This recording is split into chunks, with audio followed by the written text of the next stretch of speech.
हाल आपका आशा करता हूँ अच्छे होंगे, स्वस्थ होंगे।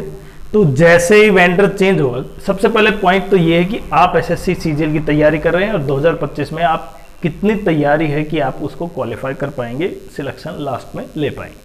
लेकिन सबसे बड़ा सवाल, जैसे ही वेंडर चेंज हुआ है, अब बहुत से कयास लगाए जा रहे हैं कि उसमें एग्जाम पैटर्न भी चेंज होगा। किसी ने बताया कि मैथ्स शायद मेन से हटा दिया जाए, कुछ बच्चे बता रहे हैं कि यहाँ पे, और बाकी सिलेबस चेंज हो सकता है। सिलेबस चेंज के अलावा एग्जाम का लेवल बहुत हार्ड हो जाएगा, जिससे कि क्वालिफाई करना ही बहुत ज्यादा टफ हो जाएगा। और क्या कट ऑफ रहेगी टीयर 1 की? टीयर 1 की कट ऑफ कह रहे हैं कि कुछ बच्चे की 110 के आसपास भी जा सकते हैं।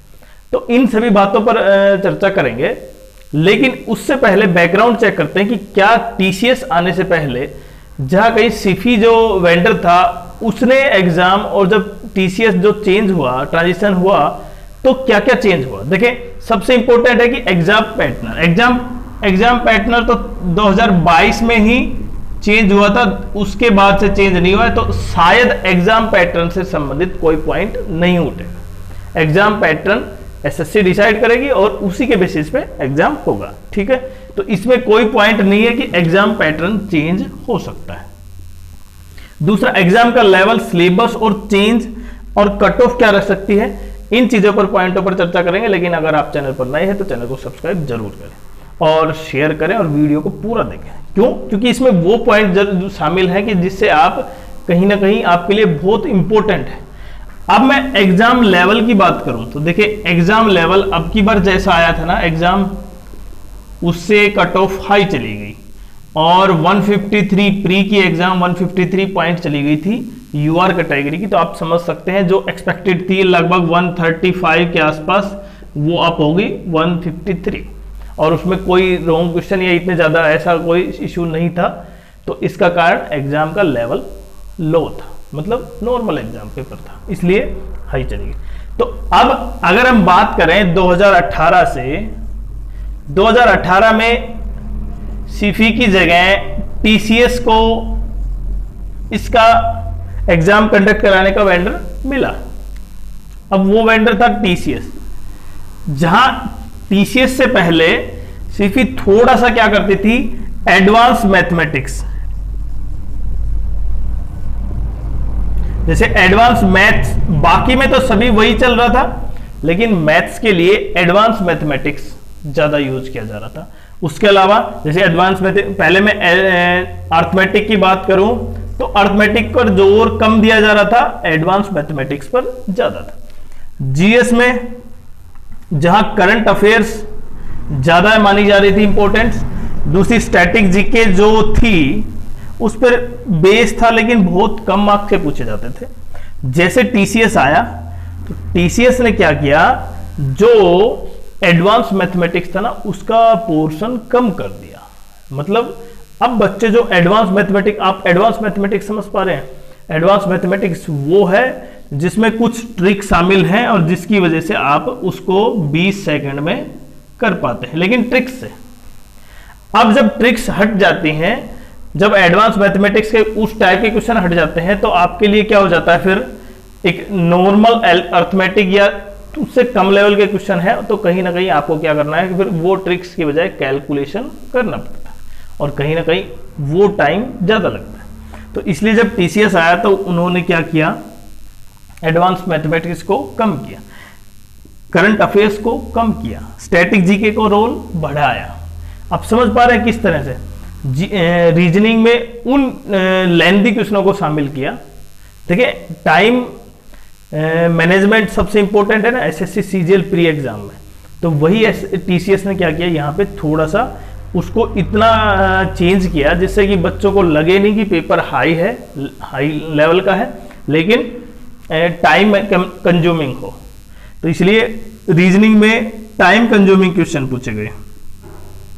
अब जब टीसीएस चला गया है, मतलब टीसीएस जा रहा है, अब क्या आ रहा है, एडिकिटी आ रहा है, नया वेंडर है, तब एग्जाम का लेवल क्या होगा। अब ऐसा तो है नहीं, जैसे मैंने बताया ना, कुछ बच्चे ये कह रहे थे कि भाई मैथ्स हटा दिया जाएगा, एग्जाम का लेवल पर फर्क बिल्कुल पड़ेगा, और एसएससी ने भी इसकी कहीं ना कहीं हाँ भरी है कि एग्जाम लेवल अब काफी ठीक आएगा, तो इसलिए इतना एग्जाम कट ऑफ नहीं जाएगा।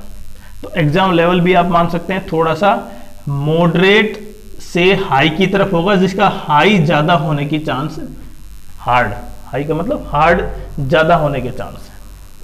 तो पहला लेवल तो ये होगा, जब वेंडर चेंज होता है तो उस टाइप के क्वेश्चन भी चेंज हो जाते हैं। दूसरा पॉइंट है सिलेबस चेंज। अब सिलेबस चेंज हो सकता है, ठीक है, सिलेबस में कुछ टॉपिक्स ऐड कर सकते हैं, जिसमें जीएस में मैं बताऊं तो जैसे बोटनी काउंट कर देते हैं ज्यादा मार्क्स के लिए, हो सकता है जो पोर्शन है जीएस के जैसे स्टैटिक जीके या करंट जीके या स्पोर्ट्स, जो पोर्शन यहां पे कम है हो सकता है वो चेंज हो जाए, उसमें मार्क्स ज्यादा दे दीजिए, मतलब उस क्वेश्चन, उन टाइप के क्वेश्चन ज्यादा आ जाए। अगर आपने स्पोर्ट्स नहीं पढ़ के गए, हो सकता है स्पोर्ट्स के 4 क्वेश्चन आ गए तो चेंज। अगर आपने बोटनी या जियोलॉजी से संबंधित कुछ 10th, हालांकि यहाँ पे दे रखा है 10th लेवल तक का, अगर कुछ नहीं पढ़ा तो हो सकता है एनवायरमेंट से संबंधित, हो सकता है ये चेंज हो जाए कि सिलेबस में कुछ नया काउंट कर दिया जाए। पूरा सिलेबस चेंज नहीं होगा, वो मैथ्स में भी हो सकता है, जीएस में, रीजनिंग में, इंग्लिश में कोई ऐसा टॉपिक ऐड कर दिया जाए जिससे कि टाइम कंज्यूमिंग वाला। अब सबसे इंपॉर्टेंट पॉइंट है कि क्या कट ऑफ फिर से हाई जाएगी। अब एसएससी ने भी एक बताया, कहीं ना कहीं अपना एजेंडा रखा है, जब वो पूरी मीटिंग हुई थी टीचरों की उसमें, कि अब की बार इतना लेवल नहीं होगा पेपर का, और उसकी वजह से कट ऑफ अप की बजाय क्या हो जाएगा, कट ऑफ डाउन आएगा। मतलब 135 मैक्सिमम हो सकता है यूआर के लिए। तो इतना आप, अगर आपको लगता है कि आपकी बार 160 की तैयारी करें और उस तरह से, तो वो बहुत क्या होगा, ज्यादा एक्सपेक्टेड होगा 160। तो आप वही जो तैयारी आप पहले कर रहे थे उसी बेसिस पे करते रहिए। लेकिन मैंने बताया ना, सिलेबस चेंज या जो भी कुछ चेंज हो सकता है वो तो नोटिफिकेशन आएगा तभी पता चलेगा। उससे पहले जितनी भी अफवाह है कि क्या पूरा पैटर्न चेंज हो सकता है, वो एक भी चीज को न माने। लेकिन थोड़ा सा ध्यान रखिए कि अपना जो एग्जाम का लेवल है, आप जो एग्जाम देते थे पहले, उनकी बजाय थोड़ा सा डिफ्लेक्ट हो सकता है।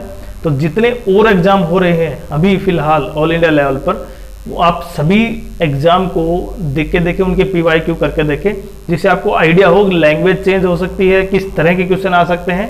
और जो देखें अभी जो पिटारा खुलेगा वो एक क्या होगा, वो एक बहुत बड़ा क्या होगा, मिस्ट्री होगा कि किस तरह से आएगा। सबसे इंपॉर्टेंट वो होगा कि जो पहली शिफ्ट का एग्जाम होगा ना, उससे पता चल पाएगा, और पहली शिफ्ट का एग्जाम उससे पता चलेगा तो कहीं ना कहीं जो लास्ट शिफ्ट का जो एग्जाम होगा उसको थोड़ा सा आइडिया हो जाएगा। तो कहीं ना कहीं सबसे पहली जो शिफ्ट है उसके लिए तो क्या है, ये मिस्ट्री रहेगा जब तक कि एसएससी सीजीएल प्री एग्जाम नहीं हो जाता।